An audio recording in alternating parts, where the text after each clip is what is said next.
Recovery during the holidays. Let's talk about it. Hi, my name is Jessica, and I'm the dietetic intern at Brands Nutrition.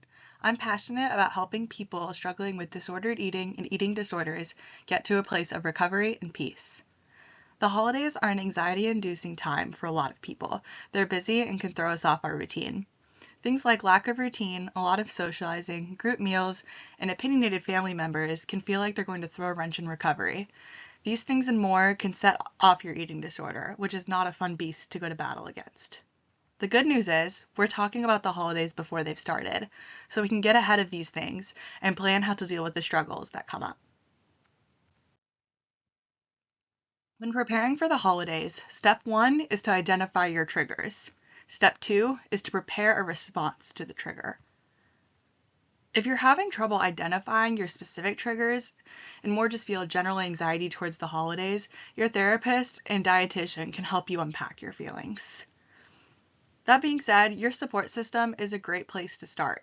Plan time to talk about the holidays in session with your RD and/or your therapist, but also seek out a safe person for holiday events. Maybe it's your parents, partner, or a cousin. Let them know that you're worried about eating during the holidays, and let them check in on you or lean on them. Another way to prepare for the holiday events are by planning to maximize comfort. Wear clothes that make you feel good at all times, from sitting at the dinner table to lounging on the couch or standing around after a meal. If you anticipate mealtime or eating to cause a lot of stress, plan activities to help you decompress. If you need a distraction, offer to play a game with family. If you need time alone, bring a book to sneak off and read for a bit.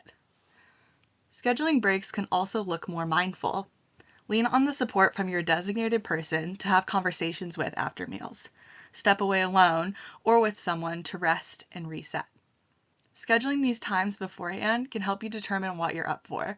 If you need to say no to some holiday events, that's okay. Or just limit the length of time that you stay at an event. What do you want the holidays to be? Focusing on holiday anxieties can make it feel like it's a miserable time. In reality, you can still enjoy aspects of the holidays through the times of stress. Try jotting down some of your favorite parts about the holidays. Do you like catching up with family? Is there a favorite food you always get to eat? Does your family have special traditions? Consider making a list and looking at it as a reminder before facing a triggering or stressful event. It's normal for the holidays to be stressful, so this is a good reminder for anyone there are still things to appreciate. Remember that emotions can coexist. What are your boundaries? Boundaries define what is appropriate to protect your mental and physical health. Boundaries are a form of self-respect as well as self-care. If you have a boundary and someone crosses it, you are allowed to remove yourself from that situation. Excuse yourself from the conversation and utilize the plans that we discussed in previous slides. Go talk to your support system or take a minute to be alone and take some deep breaths. If walking away doesn't feel necessary or appropriate, come up with a response to someone who crosses your boundary. Do you feel strong enough to educate? Do you want to call them out for inappropriate language? If not, utilize step 2 and simply walk away. For example, maybe a family member makes a comment about how they're being so bad when they serve themselves dessert after dinner. You can either make a comment about how all foods fit, or you can choose to ignore it and not engage in the conversation. Either response is valid. Holding up a boundary can feel uncomfortable, but your health and feelings matter. You deserve to keep your boundaries. Your toolkit. Everyone's coping mechanisms are unique to them. Take some time to think about which ones work best for you. Listed are some examples. Using hot or cold temperature can help with grounding. This might look like running your hands under cold water or stepping outside. It can be helpful to come up with mantras to repeat during stressful situations.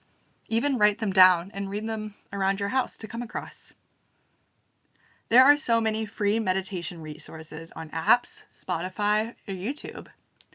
Even just closing your eyes and focusing on your breathing is another simple and fast way to meditate anywhere.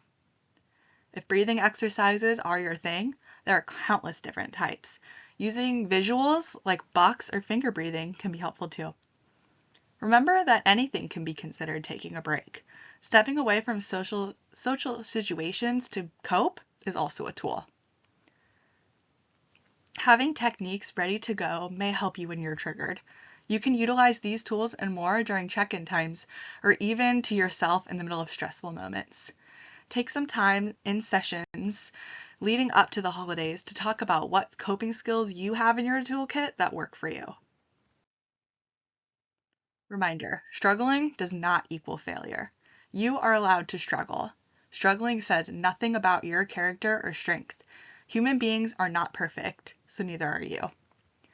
Know that not everyone is putting in the work to try and process stressful situations such as these. Be proud of yourself for putting in effort and know that that is enough.